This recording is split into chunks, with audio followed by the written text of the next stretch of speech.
Welcome, everyone. Let's get you caught up on today's key headlines from around the globe and here at home. We've got quite a mix today, covering international disputes, domestic policy shifts, and even a trip to space. Absolutely.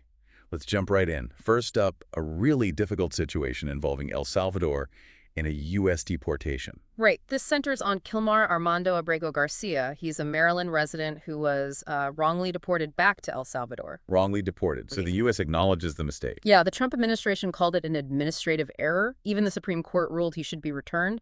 But President Bukele of El Salvador is saying, no, he won't send him back. In this meeting between Trump and Bukele, things got even more complicated. Definitely. Trump apparently suggested sending American citizens convicted of violent crimes to Salvadoran prisons. He even told Bukele before reporters came in to build more prisons. Wow. And there are accusations about Abrego Garcia himself. Yes, Attorney General Pam Bondi and Stephen Miller have accused him of being an MS-13 gang member. It's important to note, though, he's never been charged or convicted of that. Okay, so what's his actual story? Why was he in the U.S.? Well, he fled violence in El Salvador back in 2011. He joined his brother, who's a U.S. citizen. He married a U.S. citizen. And an immigration judge actually granted him protection from deportation in 2019. Protection because of the danger back home. Exactly. The judge cited the potential for violence or torture if he were returned. But now, Bondi says his return is basically up to El Salvador. And Miller disagrees with the judge's order. Yeah, Miller argued the federal judge overstepped by ordering a roadmap for his return. He claims neither the Secretary of State nor the president can be forced to retrieve a Salvadoran citizen who they believe is MS-13. And Bukele's stance. He's digging in. He even compared returning Abrego Garcia to smuggling a terrorist into the U.S. So you have the judiciary saying one thing, the executive branch pushing back, and a foreign leader refusing. What happens now? It's messy. The Justice Department submitted a, let's say, reluctant daily update on efforts to return him after a judge's deadline. Representative Hakeem Jeffries is calling for contempt of court proceedings against Trump officials. And his family? His wife, Jennifer Vasquez-Sura, says both governments are just playing political games. A Georgetown law professor, Stephen Vladek, called it a rule of law crisis. His point is, if this can happen to Abrego Garcia, it could happen to anyone. Right. The Supreme Court said, facilitate his return. But what does that even mean in practice? That's the crux of the dispute. Bondi argues the U.S. only needs to help, maybe provide a plane, if Bukele decides to send him back. Meanwhile, Assistant Secretary of State Kozak says Abrego Garcia is alive and secure in El Salvador's Terrorism Confinement Center, CECOT. And the administration has used some old laws for deportations like this before. Yes, they've invoked the Alien Enemies Act of 1798, sometimes alleging gang membership based on things like tattoos or clothing. Senator Chris Van Hollen plans to discuss the case with Bukele and might even travel there. And meanwhile, more deportations are happening. It seems so. The U.S. apparently just sent 10 more alleged gang members to El Salvador. It's interesting, this shift in relationship. The Biden administration saw Bukele as a pariah. Right, accused his government of being too lenient on gangs. But Trump seems to admire Bukele's approach. They were also heard criticizing politicians supporting transgender athletes, and Bukele joked about no DEI hires. And Bukele's approach has been controversial, with a state of emergency and mass arrests. Extremely.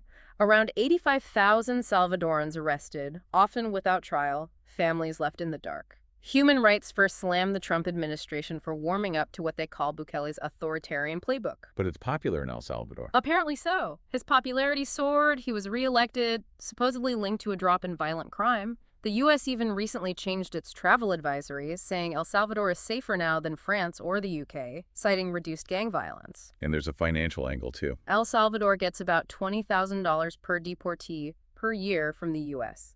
You mentioned Trump told Bukele to build more prisons. Any more details on that? Reports suggest Trump told him to build about 5 more, maybe implying the facility is for homegrown criminals or even a black site.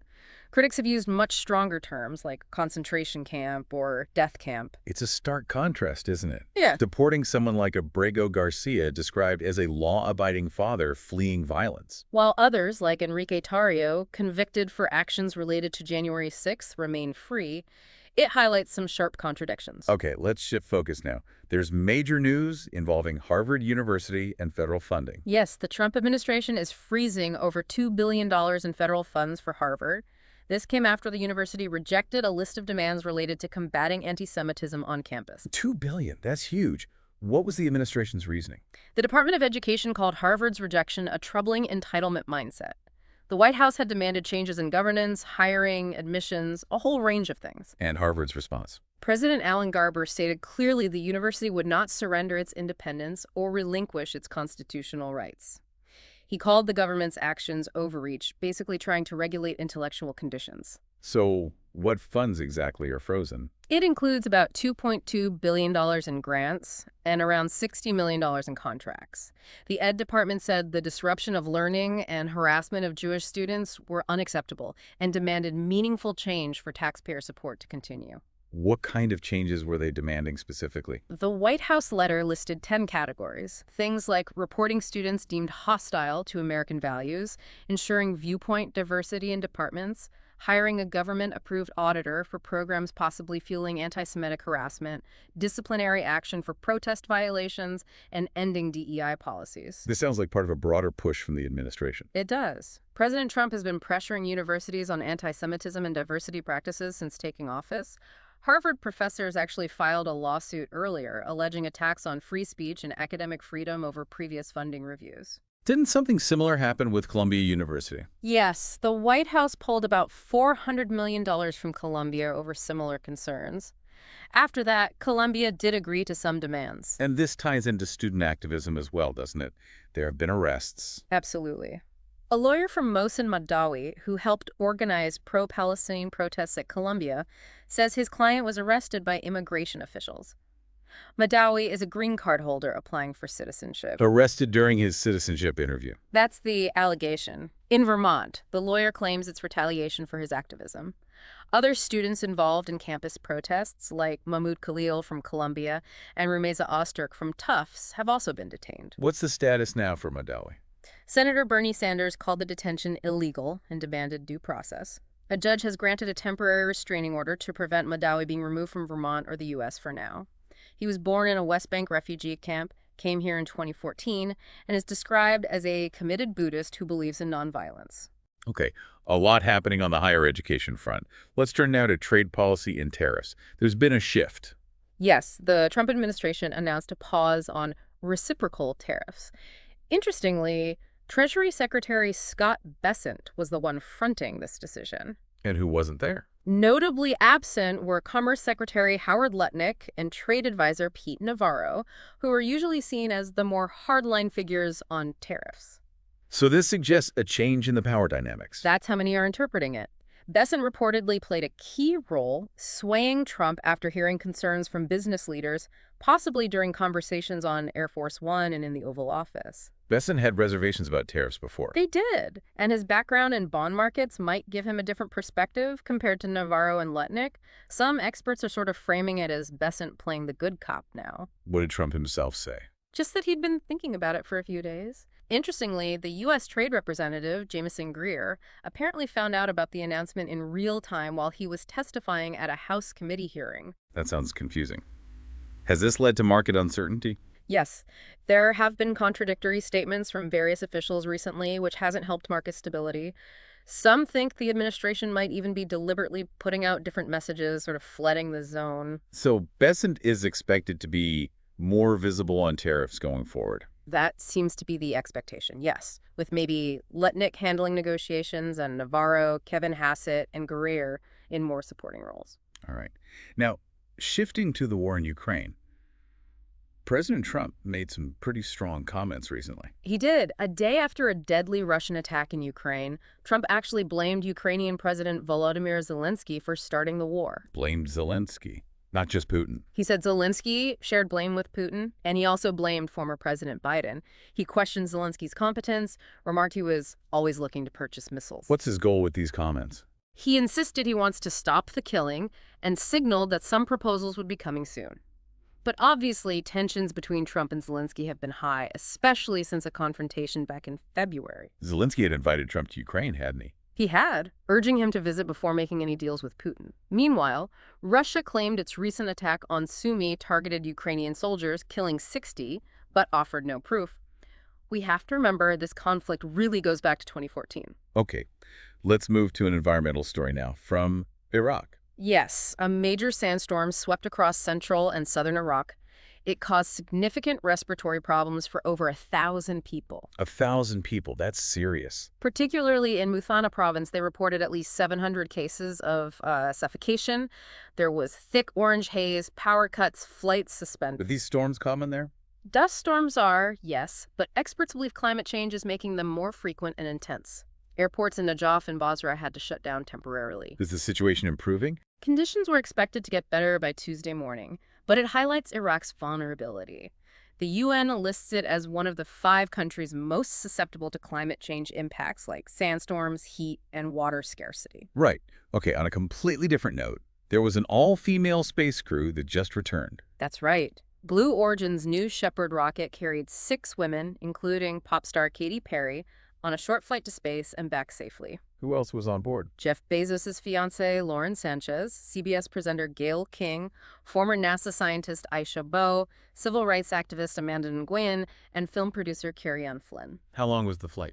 Just about 11 minutes total. It went over 100 kilometers above Earth, giving them a few moments of weightlessness. What were their reactions? Perry said she felt super connected to life and to love.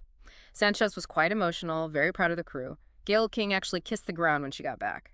Has there been an all-female space flight before? Not since Soviet cosmonaut Valentina Tereshkova flew solo over 60 years ago, so this was quite significant in that regard. But there's always debate around these private space flights, isn't there? Tourism versus science. Exactly. Critics question if it's just expensive tourism for the wealthy.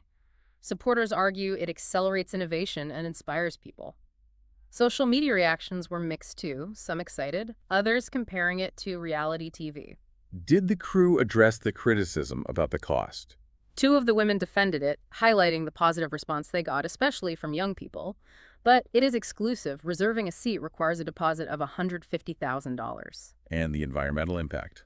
Blue Origin claims it's clean. They say their engine only produces water vapor during flight, but experts point out that water vapor released high in the atmosphere is also a greenhouse gas. Actress Olivia Munn also raised questions about the optics spending so much on space travel when many struggle with basic needs. Yeah, that's a valid point. Okay, let's circle back quickly to the student activist story we touched on earlier, Bossam Madawi. Right, the Columbia pro-Palestinian protest organizer arrested by ICE during his citizenship interview in Vermont. What's the key takeaway his lawyer wants people to understand? That this was, in their view, direct retaliation for his activism and because he's Palestinian. They call it an unconstitutional attempt to silence critics of the conflict in Gaza. And the court stepped in. A federal court granted a temporary restraining order, so he can't be removed right now. His whereabouts, though, are currently unknown. We know he co-founded Columbia's Palestinian Student Society and has been critical of Israel's actions in Gaza. This seems part of a pattern. It follows what's been described as a Trump administration crackdown. Reports suggest at least 300 foreign students have had their visas revoked for alleged antisemitism. Critics argue students are being falsely accused and their free speech rights are being trampled. And Senator Sanders spoke out strongly. Yes, condemning the detention as illegal and demanding his immediate release and due process. There are also hearings for other students arrested after protests, like Rameza Ozturk from Tufts, and challenges to the deportation ruling for Mahmoud Khalil from Colombia. Okay, moving over to Europe now. Hungary has passed some controversial legislation.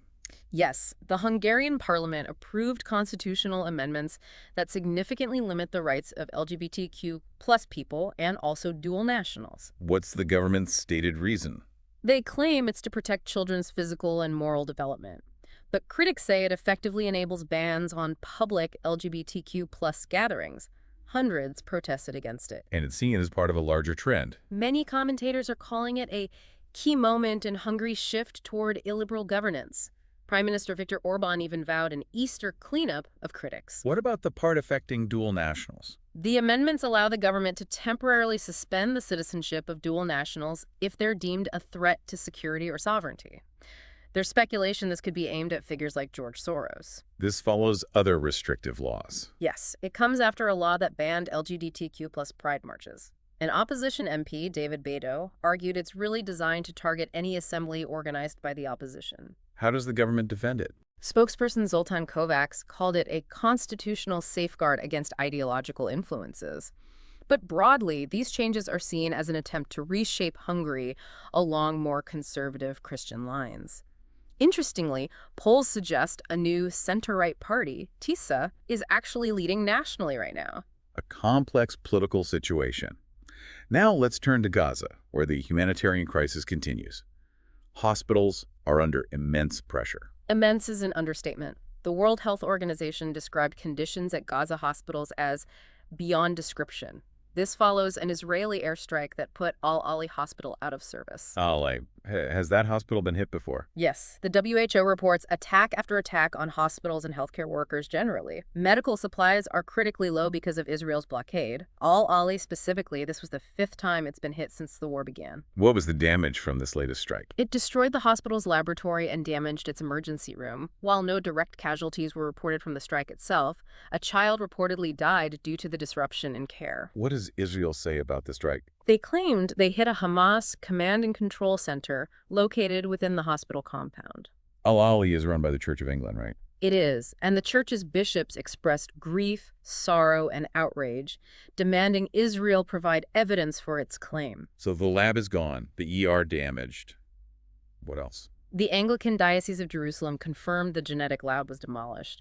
The pharmacy and emergency department were damaged too. They apparently received only a 20-minute evacuation warning before the strike hit around midnight. 20 minutes? That's hardly any time. Exactly. WHO Director General Tedros confirmed the ER, lab, X-ray machines, and pharmacy were destroyed. About 50 patients had to be transferred, but 40 critical patients couldn't be moved. He reiterated that hospitals are protected under international law. Israel maintains it was precise. Their foreign ministry called it a precise strike on a building used by Hamas with no medical activity and claimed an early warning was issued to avoid further damage.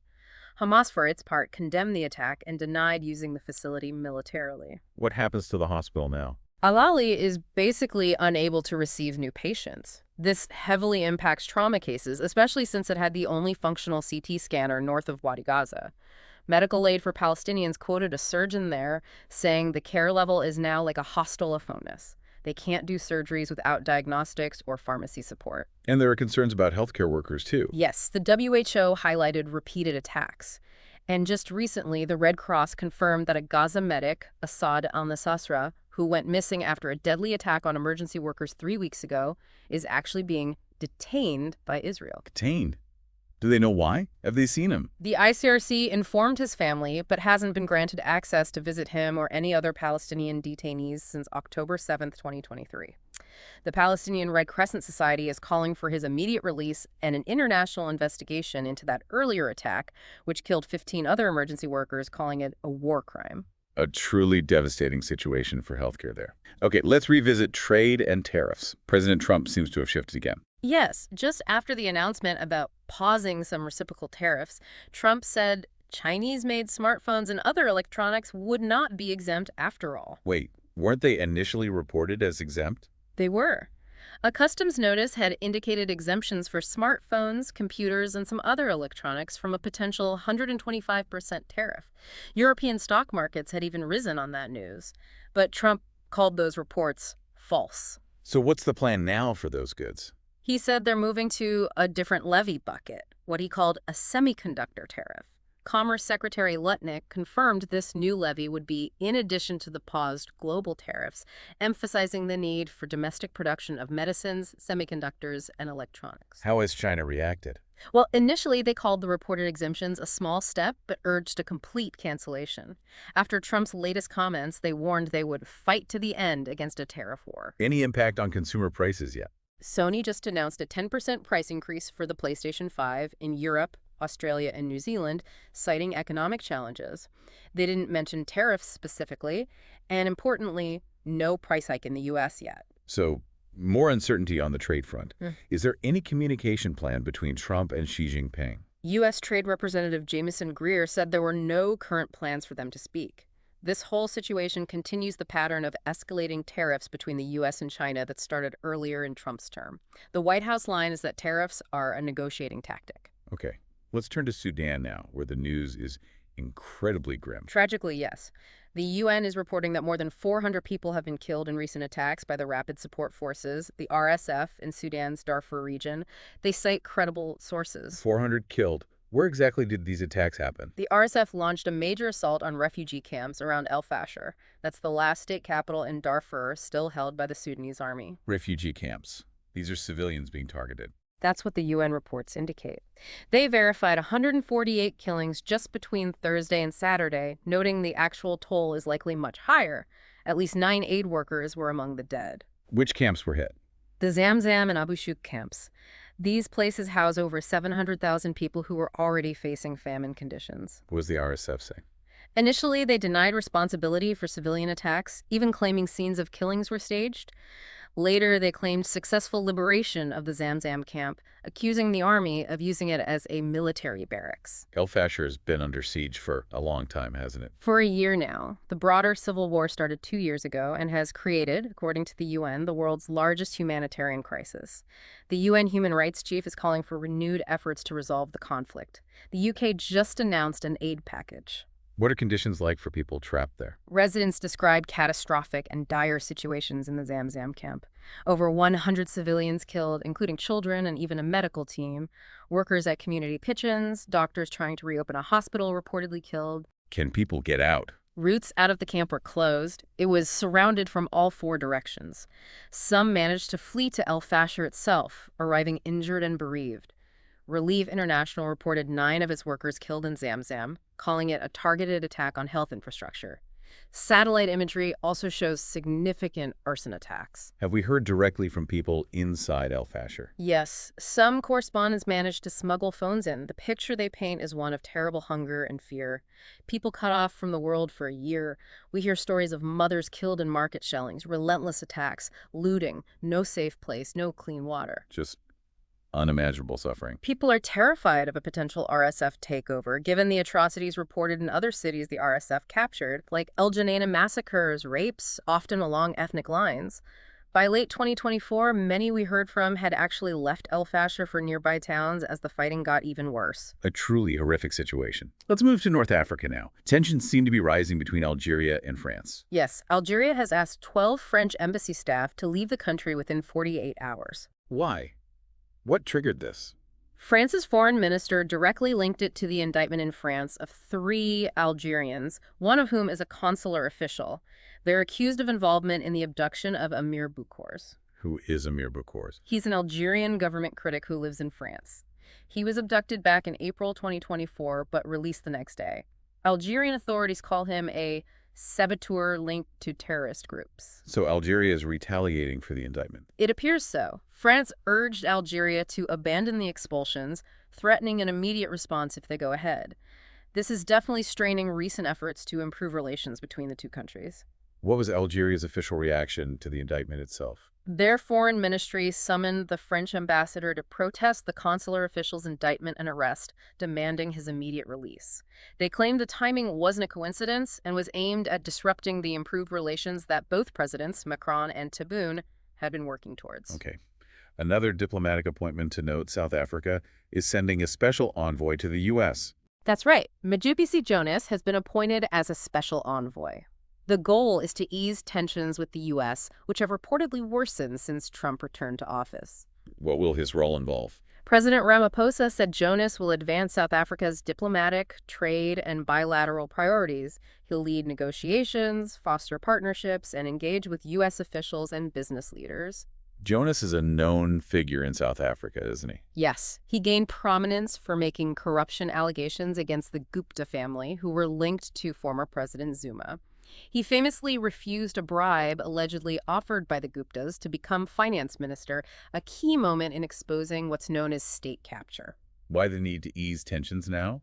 Have things been bad? Relations have deteriorated. The U.S. recently expelled South Africa's ambassador over remarks about the Trump administration. Trump had previously cut off aid over South Africa's expropriation law and boycotted the G20 summit hosted there.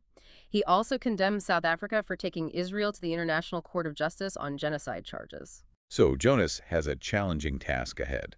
Let's move to South America now. Ecuador just had an election. Yes, the presidential runoff. The incumbent center-right president Daniel Noboa won, securing a full 4-year term. He hasn't been in office that long, right? No, he took power in November 2023 after a snap election. His short presidency so far has really been defined by a military crackdown on criminal gangs. And his opponent. His left-wing challenger, Luisa Gonzalez, actually claimed fraud, though without providing evidence, and she hasn't accepted the result. Noboa won quite decisively, though, with about 56% of the vote. What's Noboa planning for his full term? He's pledged to continue his war on drug gangs. That includes ongoing militarization and building new prisons. He even wants foreign armies to help fight gangs and wants to change the constitution to allow foreign military bases. Has the crackdown worked? Is security the main issue? Homicides have fallen slightly, but they're still very high. Security was definitely the #1 issue for voters. Noboa is under pressure now to deliver more on crime reduction and also on unemployment.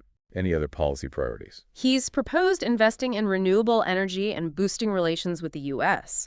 He also recently imposed tariffs on Mexican imports and repealed an amnesty for undocumented Venezuelan migrants. His campaign focused on youth, jobs, and infrastructure, while also promising to tackle corruption. But the election result might leave the country divided. With Gonzalez demanding a recount, it seems likely Ecuador will remain quite polarized. Many of her supporters are nostalgic for the era under former President Rafael Correa, though his legacy is controversial due to his own corruption, conviction, and exile. Okay, one last item for today, an earthquake in California. Yes, a 5.2 magnitude quake hit near San Diego. The epicenter was in a town called Julian. Any damage or injuries reported? Thankfully, no immediate reports of structural damage or injuries. Governor Newsom was briefed on the situation. There were some smaller aftershocks. No tsunami warning. No, a tsunami was not expected. The USGS Shake Alert system did issue emergency alerts. Oh, the early warning system. Did it work? It seems so. It gave residents maybe 15 seconds or so of warning, prompting many to drop, cover, and hold on.